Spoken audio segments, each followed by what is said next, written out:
Papa Bobo, comme nous on l'appelait, Papa Bobo, c'est vraiment un monument, un grand sage bantou. Papa Bobo, moi je l'ai connu seulement en 2007 quand je suis député national, lui il est sénateur. Il y avait un mouvement chrétien entre la Convention des démocrates chrétiens, la CDC, et les partis donc démocrates chrétiens. On avait donc beaucoup de réunions ensemble dans le sens du mouvement chrétien. J'ai connu c'est un papa qui avait un cœur ouvert aux jeunes que nous sommes et il ne choisissait pas. Il ne choisissait pas ses enfants. Moi, je suis de la province du Bas-Zouélé. En tout cas, Papa Boboliko, il était là au centre du village et il accueillait les jeunes d'où qu'ils viennent. Je pense que c'est à tort que souvent les gens pensent que quand quelqu'un meurt, il devient bon. Non, c'est pas ça. Papa Boboliko a été foncièrement bon. Toute sa vie, je pense que demain vous allez suivre encore beaucoup de témoignages, des gens qui l'ont connu plus que nous. Je pense que partout vous êtes de la presse, en tout cas vous pouvez faire une enquête sur les témoignages qui vont tomber ici. En tout cas ce sont tous de bons témoignages. Je vous recommande de les retenir afin que ça serve de leçon à nous les politiciens. Merci.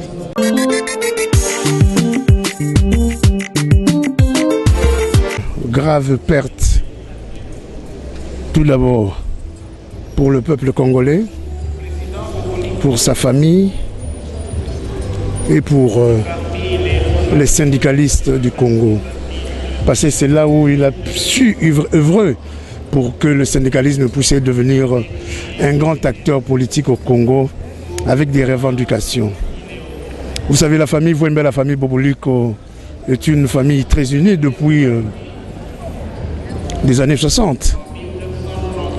Mais le seul regret que dans ces pays, on n'a même pas un amphithéâtre, un mausolée là où on peut enterrer des immenses personnalités comme Papa Boboliko André. Naguère, j'avais fait une proposition ici en face, qu'on enterre toutes les personnalités qui ont marqué le Congo. Tant politique, tant associative, tant sociale. Malheureusement, c'est la dispersion totale. Tantôt en Betseke Fouti, que je suis honoré, parce que c'est dans Azeklavs Bousbourg de Kassangoulou que j'irai le rendre dernier hommage. Et les autres vers Ntsele, Kinkole. Voilà un gars qui est parti, un véritable président de l'Assemblée nationale. Vous avez vu qu'il est resté 2 ans. Mais parmi les 2 ans, il y a eu combien de départs? De 70 à 79, président de l'Assemblée nationale. Les premières interpellations que le Zaïre a connues, c'était sous sa responsabilité. Et il a fait partir des ministres, des proches du maréchal Mobutu, parce qu'ils étaient défaillants ici à l'Assemblée nationale. Mais qu'est-ce qui nous lègue? Qu'est-ce qui reste pour nous ce jour, ici dans cette enceinte? La négativité absolue. Là où des tricheurs, des menteurs, des pilleurs, ils viennent et puis ils s'en vont en les acclamant. Paix à son âme, un grand du Congo-Zaïre.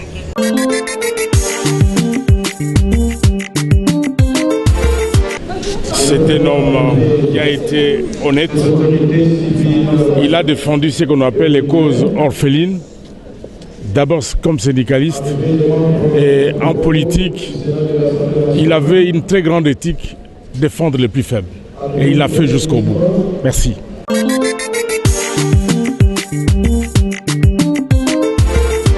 À l'annonce du décès de Papa Boboliko, de faire déjà un témoignage sur Top Congo. Papa Boboliko Ce fut un grand monsieur, un véritable homme d'État, un grand travailleur, un homme chrétien qui encadrait les jeunes. Je suis parmi les jeunes qu'il a encadrés parce que je fus son conseiller pendant 2 ans, son conseiller économique pendant 2 ans. Et le président Bobo Luc est resté égal à lui-même. Il a défendu les valeurs chrétiennes, les valeurs républicaines jusqu'au bout. Je crois que c'est le genre d'homme d'État que ce pays n'a plus. Et il nous faut de nouveaux Boboliko pour reconstruire ce pays qui est totalement détruit. Je regrette. Nous faisions partie d'une même plateforme parce que notre plateforme, nous nous battons pour les valeurs. Et voilà pourquoi il m'encourageait toujours en me disant, Mokonda, nous devons aller de l'avant, nous devons lutter contre la corruption, nous devons lutter contre l'injustice, nous devons lutter contre la malgouvernance, nous devons lutter contre les inégalités. Et dans le Congo d'aujourd'hui, il n'y a que ça, l'injustice, les inégalités, la corruption, les détournements des deniers publics. Et je crois qu'il est mort. Et nous poursuivrons cette lutte-là après lui. Merci beaucoup.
les honorables élus de Manu.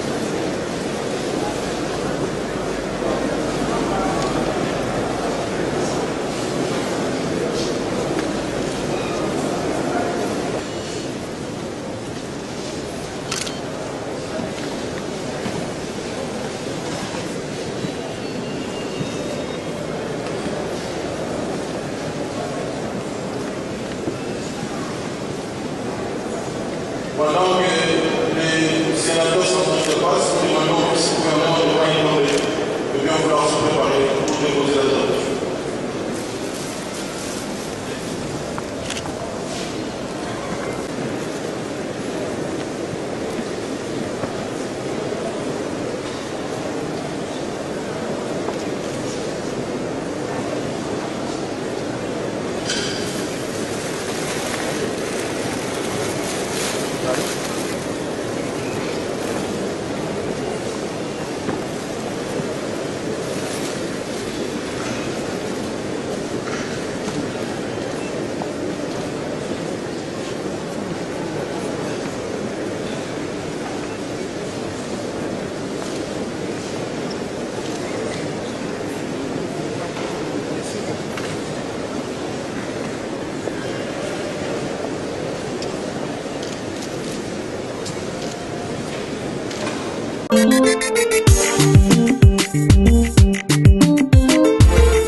À la fois un baobab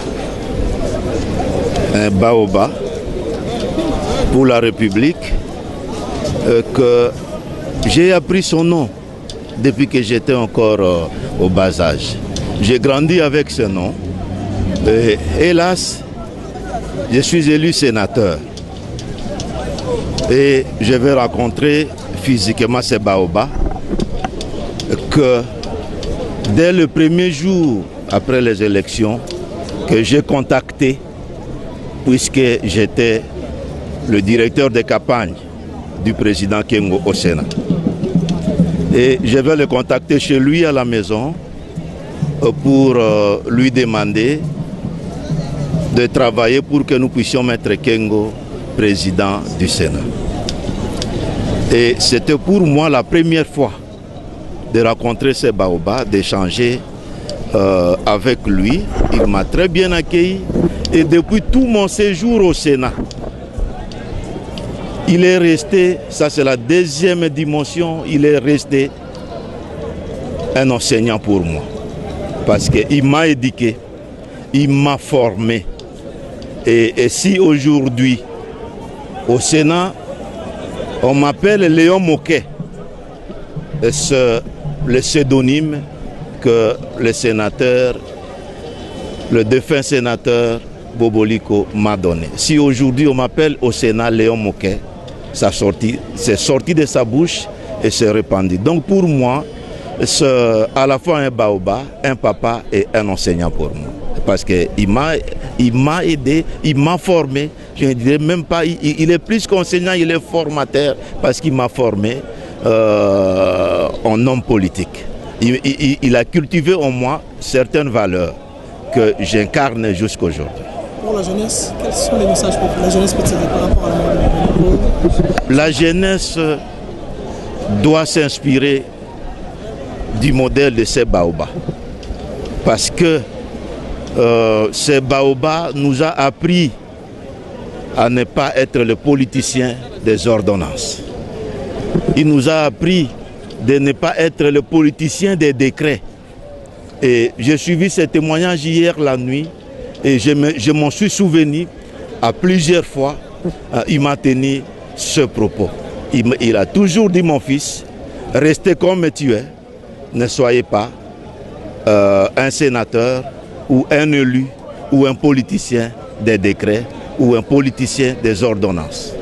Vraiment que les jeunes s'imprègnent de ce modèle, de ces valeurs incorruptibles, de ces valeurs de quelqu'un qui a passé toute sa vie pour se battre en vue du bien-être du peuple congolais. Merci.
Notamment celui de 1970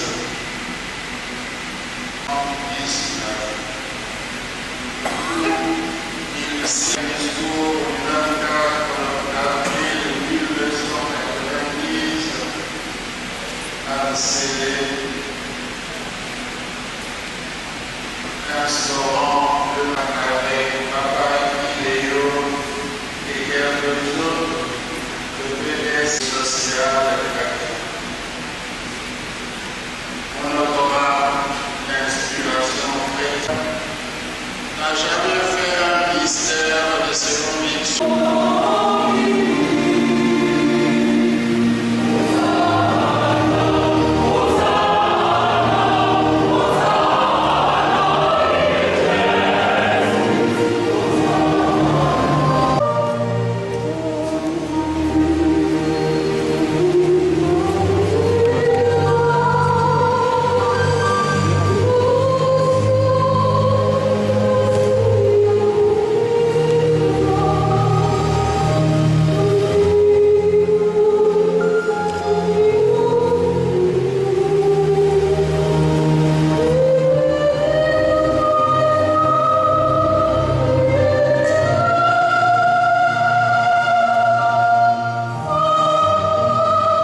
l'explication de l'État à cet âge de la France, il faut ne pas pleurer de la mort perdue, il faut se réjouir de la mort perdue. En fait, les grands, les élèves attribués par la fierté de savoir que le papa. C'était un homme connu, figure emblématique de sa vie professionnelle pléthorique. Je n'en parlerai pas d'autres que l'on fait avant, alors qu'il aurait pu prendre d'autres moyens mais ça, c'était pas vrai. Une autre anecdote, quand je travaillais pendant les vacances, surtout effectivement avant de commencer les études de médecine, je travaillais dans une entreprise comme manutentionnaire, début des années 80.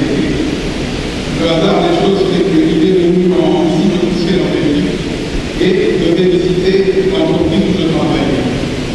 Nous nous sommes rencontrés devant à sa grande surprise, il ne savait pas que je travaillais là. Et le directeur lui a dit, écoutez, on va le mettre ailleurs, il ne va plus faire de la manutention. Il ne va pas lui dire, non, non, non, non, il faut qu'il reste bien là, il faut qu'il connaisse la valeur du travail et la juste rémunération. Ça m'a toujours frappé en de simplicité. Je dirais aussi qu'il voulait le meilleur pour les enfants, mais pas n'importe quel prix. Pas de passe-droit à la position. Je ne voulais pas entendre dire, c'est parce que c'est le fils de Nicolino qui a pu bénéficier d'une preuve. C'était un homme de rigueur aussi, intelligent, tolérant. Je peux quand même diriger la famille un peu comme une union entre nous. Avec notre famille, il n'y a rien à envier à un comité d'éducation. Il y a un dossier pour chaque enfant. Le livre et la feuille de papier étaient obligatoires. Il n'y avait pas de parole en l'air. Il fallait tout écrire et tout. Il fallait tout graver sur papier. Et ce papier servait comme suivi dans les réunions ultérieures. Et les problèmes étaient toujours posés de manière systématique. Problème, différentes solutions, conclusions. Cette rigueur quasi scientifique m'a permis en tout cas à moi de me structurer dans ma vie professionnelle. J'étais aussi un père et un grand-père aimant et de la gueule. Ça, beaucoup de gens ne le savent peut-être pas. Il était l'ami de ses petits-enfants. J'ai nommé claquer avec le début chez moi encore une fois, de mettre en tenue sportive et je me retrouve avec eux.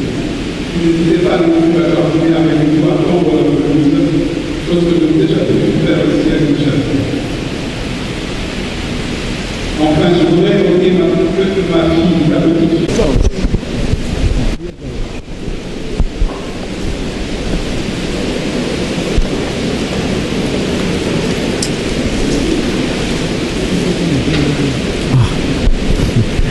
Dis-moi, maison.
nyonso baokinisa bakonzi po totele bango